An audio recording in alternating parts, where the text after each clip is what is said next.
Hey friends, Ash here, back with Richard Arpon. He's the owner, perfumer of Precious Liquid. And today we're going to be talking about Sauvage Elixir, which is one of the biggest fragrance releases of the past few years, one of the best sellers in the US. So Richard's going to talk us through that, kind of break it down from his perspective. And then I'll give like the layman's perspective so we can dive deep on that. How you doing, Richard? Very good, very good. Thank you, Ashton. Nice to see you again. Nice to have a chat with you. Yeah. Thanks for coming back on. We did a video before. It was a lot longer on Aventus and Club de Nuit Intense Band. So if you haven't seen that, go check that one out. What's your fragrance of the day? What are you wearing today? Today I was in the mood for something very festive. So I'm wearing Sangria Oak. Sangria Oak is like a fragrance. You know, like the sangria has all these juicy, with a nice sparkling, almost sparkling wine, you know. And so the idea is that, and also I always liked oak as a wood, you know. I find it very interesting. When I used to be back in Katona, New York, when I was shopping wood, especially I was burning a lot of oak. I loved to smell it when I was shopping it. And so that made me create this fragrance, Sangria Oak. So very festive and also a huge trail, like wow. Like it's really a kind of a fragrance that has a huge opening and a huge sustain as well, you know. So, and he's selling really well at Osme in Miami. That's his bestseller right now. Yeah, I've got that one. So a whole lot of fruit off the top, like you said. It's nice and sweet. And it's got pear in there, right? Pear and citrus. Yep. And then oak, a lot of times in fragrances, doesn't that have kind of like a little smokiness to it almost? Like a heavier woodiness? The way oak comes across as compared to like a cedar or isoe soup or sandalwood, something like that. Yeah. I mean, oak, you know, also like when you, in wine, when you taste the wine, the oak barrel that it has been in it, right? It's giving that effect. So that's why I thought it was really appropriate, you know, to have the sangria, that sangria with the oak wine. So it's like even make it even the whole picture even more vivid. Yeah, actually, it makes a lot of sense. I don't know why I didn't think of that before, but yeah, that makes a lot of sense. It's like pairing whiskey with oak or something. Like it's just kind of. So yeah, that's from your brand, Precious Liquid, and I'll have that linked in the description. Everybody check it out. You can buy samples on there, right? Samples of the different fragrances, and you've got different lines. Like this one was one that I used to wear all the time, Mandarin. It's from the first line that you did, and then Sangria Oak, that's from the newer line. So a lot of different things to check out. So, I want to shout out Fragrance Buy, because Fragrance Buy sent the Sauvage Elixir to Richard so that he could do the video. And that's linked below. So yeah, Sauvage Elixir. So I'll do kind of like a breakdown real quick, just of the fragrance itself, I guess, like how it's viewed and all that stuff. So this one actually was the number 7 bestseller in the US for last year by value. By volume, it was lower because it's pretty expensive. It's $180 for this size, 60 mil. And 100 mil is $250. And then with this one, I get kind of like a throwback masculine style a little bit. It's almost like you took a fragrance from the 80s, but then you made it modern, kind of like smoothed it out, not quite as heavy on like the leather side of things, and gave it more of a woodiness, woody, spicy. And most people seem to really enjoy it. It's got good performance. And it's viewed as kind of like a classy masculine scent. So that's kind of how, in general, Sauvage Elixir is. It reminded me like a little bit of Drakkar Noir if you made it modern day now and gave it a higher budget or something. Yeah. I mean, you know, like I think it's to have more of an aromatic fragrances on the market. I think it's overdue, you know, and that's why, like, Drakkar Noir is a typical aromatic, fresh scent, you know. And I think that's what is reminding you, like, you know, the lavender, beautiful, nice lavender in the middle. So, and different aromatic notes that come right from the top, but they also stay in the middle of the fragrance, you know. So as you were saying, Dakar Noir is 1982. So it's almost like Dakar Noir was such a success for so many years. Then after a while, when too many people start to smell the same fragrances, then the trend starts to die off, you know, little by little. But you know, now we're like really quite far away from that, like almost 30 years, you know, over 30 years ago. So now it's like I think it's great. Like people don't even remember that much Dakar Noir. You know, it's not such a big sale on this. Not too many people are wearing it.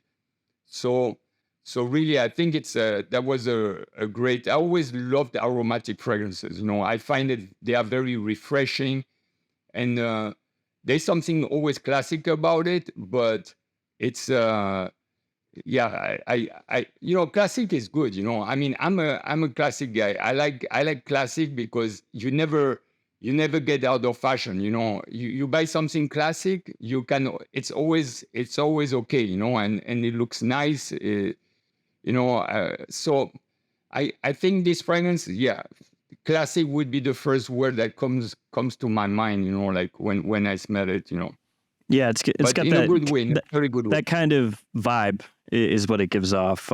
Like when you smell it, yeah, it smells modern, but then at the same time, it does have like that little touch of a classic masculine style to it. I think that's why I like it so much. What I like also, like because it's really clearly like a fresh Oriental. Okay, I mean, for example, the Dakar Noir doesn't have any sweet stuff in the back. You know, it has a little bit of Fior Balsam, but not really vanilla for say. You know, but this one has that ambery vanilla. So sometimes those fragrances, they are a little bit hard because they become a little bit too sweet and sticky, you know, on the skin. But I find that they have a great opening there that's really like juicy, like a grapefruit, you know, and with all the spices that gives a really nice kick of freshness. So even though it's a slightly quite oriental fragrance, you still have like for the first few minutes that fresh appeal, you know,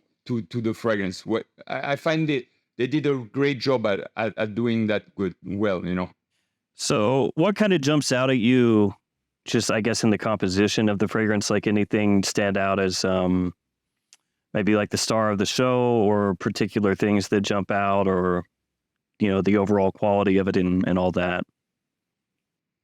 Yeah, I mean, the spices for me, like honestly, that's another thing. Like there are not that many successful spicy fragrance on the market. You know, spices is always like, especially if you go a little bit like clove, cinnamon. You know, those warmer spices like nutmeg. You know, they they are not that popular. You know, so I find that the way they blend it, it's quite heavy on the spices, but I really like it. I find it really interesting, and again, like that grapefruit, like those juicy fresh notes with those spices. I think it gives a beautiful opening. I find this fragrance very complex. Like honestly, it smells really quite complex because you get this nice opening, but then you get a lot of woody also in the back. The oriental piece is really there, so it gives that warm ambery. And really, for me, another thing that it's like it's very resinous in a good way. I like resinous. You know, resinous gives like that warmth, and it's I think it balances really well with the aromatic piece. So you have the aromatic piece that gets little by little becomes more like a resinous fragrance. So I really like it.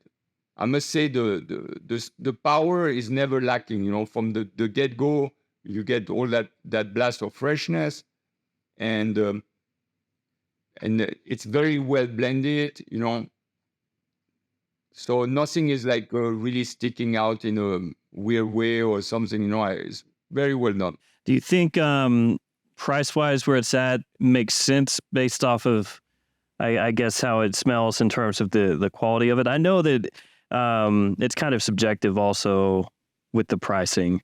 But this is kind of like the top tier of designer pricing. This is, anything past it's really niche pricing almost, because $250 for a 100 ml size bottle that's pretty high compared to your average fragrance, maybe like twice as much around about.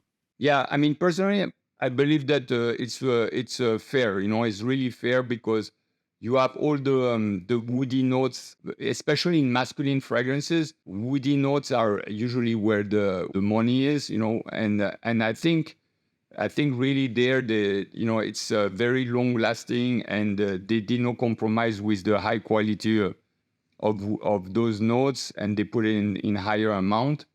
So, and it looks like, really honestly, it's not rough. So all the aromatic, they also picked and choose higher qualities, So, and even citruses too, So every ingredient, you always have the cheap choice or the expensive choice, and I think they really went with more expensive. So I can really understand the price of it, and it's the level. I'm not sure at what level it is, but it must be concentrated at a quite higher level as well, because it's very performant. Yeah, it's like an extrait, really. So it's I'm not sure what the exact percentage is on it, and that one kind of kicked off the whole elixir trend, because right now almost every brand is putting out a fragrance that has an elixir flanker.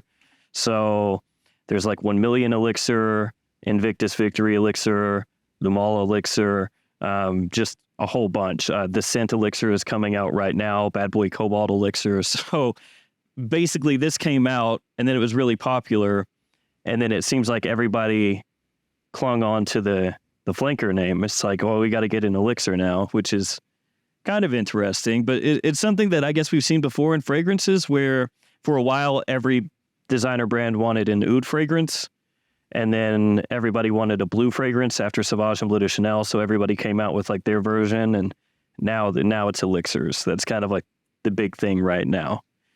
So it did that. Yeah, no, it's a great fragrance. I must say. So the only thing I would say, it's like, does it have a huge personality? If someone would walk by, I would say, oh, smells good, but would it have really like that thing that really makes me like, oh wow, that's this fragrance, I'm not completely sure, how memorable it is, just because it's very well blended, it's very nice, but for me, it's lacking a little bit of something to a signature, like something different, So is it that it's reminding you of other fragrances, or just that it doesn't like jump out enough to you? Yeah. Or Yeah, for me, it's like, when something is very well blended, and almost like, it's like, then you lack a little bit on personality. Sometimes something that's a little bit rougher it's like when you do a first design, a quick draft. Sometimes you get something that's really more striking than when you refine it, and afterwards it becomes a little bit, a little bit more blah, like so like less personality, But it's a bit like, for example, Bleu de Chanel is like a very nice fragrance, but what is there that's really memorable, that makes me like? But at the same time, it does the job. It's beautiful. It's nice, and yeah. So people buy it, and it's qualitative, So yeah. So maybe for you, it's like almost too well blended, like too smoothed out, too perfect, the way that it's done, in a way. Yeah, maybe a little bit. For me, a little bit of that, and a little bit also a little bit too classic, maybe. Maybe. See, that's why I like it. Because no, but even though I'm a classic, look, I'm my bottle of Eau Sauvage. Yeah. I love it. I never get tired of that one, Yeah. But sometimes classic is good, but you don't want to be boring, So it's like I think what makes the success of this fragrance is that there is great performance. So you really get like you get I think that performance makes it like a good seller. If that fragrance would not be really performant, I don't think it would sell. Yeah, it does have good performance, yeah. Because it's not because of what it smells that is so striking. Like, when Baccarat Rouge came out, for example, wow, it was so unique. People would buy it because it's very unique. I mean, on top of that, it's very performant. But, so it's kind of like, people would buy a fragrance because it's of the aesthetic of the fragrance, but the performance is super important as well. And I think this one is selling really good because that performance is really there, Yeah. I mean, that doesn't hurt, especially nowadays. People really like things that like push more and more and more.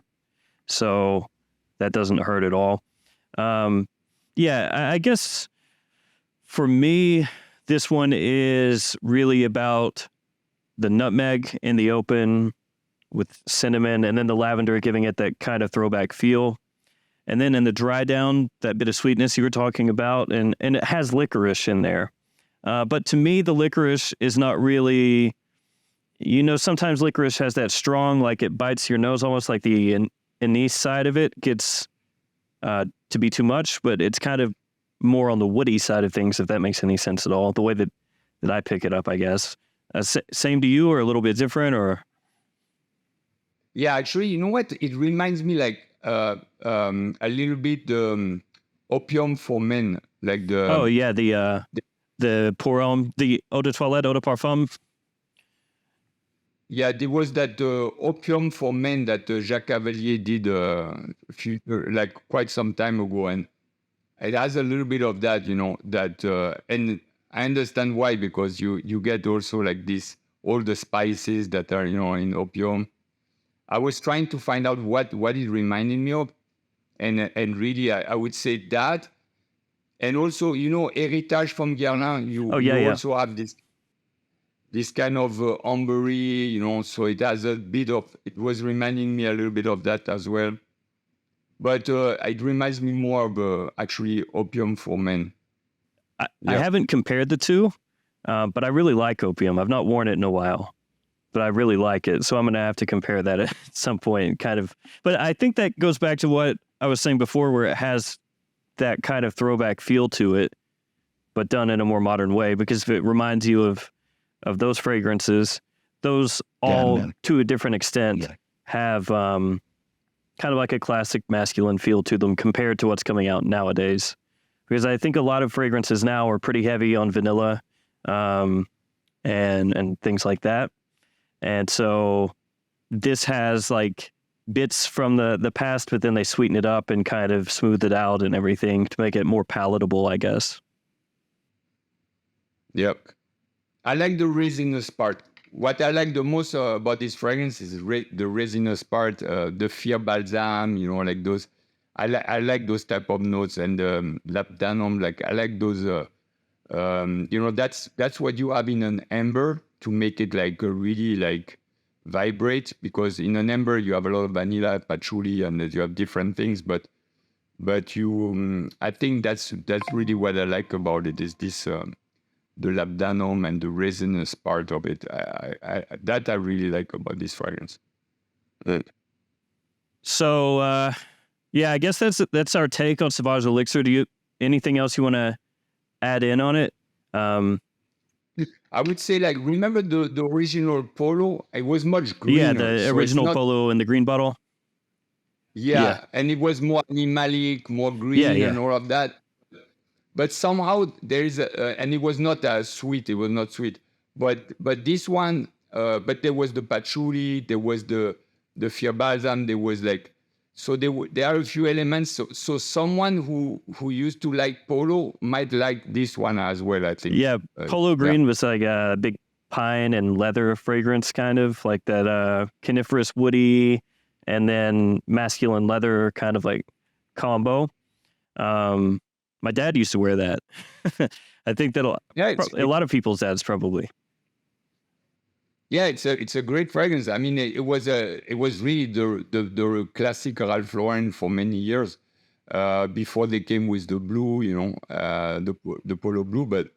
But I thought that one is it's what launched the Ralph Lauren brand for men, really, when you think about it. So it was really and it was a really nice fragrance. And that remind me also, like, I would say someone who likes that fragrance, they possibly would like the Elixir. Yeah. Maybe more brands come out with stuff that is a little dipping into the past. So far, it's not happened a lot in the designer realm, but maybe we'll see. I guess there's a market for it, at least to some extent. Otherwise, this wouldn't be doing well.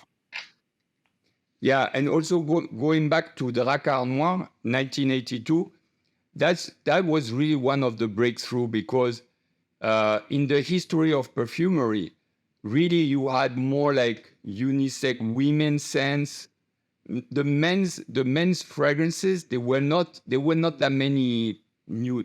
There was not much, for men, and a lot of men's fragrances they borrowed from feminine fragrances. And but the Racard Noir definitely was not that. It really became like launched that big trend, the Racard Noir, cool water, that very fresh masculine trend. It was almost like, wow, the masculine perfumery found itself an identity, almost, So and it gave like so many different fragrances were inspired from those fragrances, So that's why for me that was a little bit like the explosion of the men's perfumery at that time, like in the beginning of the 80s, Yeah, very nice. I still talk about your car all the time because you can buy it now for like $18 or something because they have it at every discount store in the world. I had that when I was in third grade, Dracar Noir, so that I wore that when I was a little kid.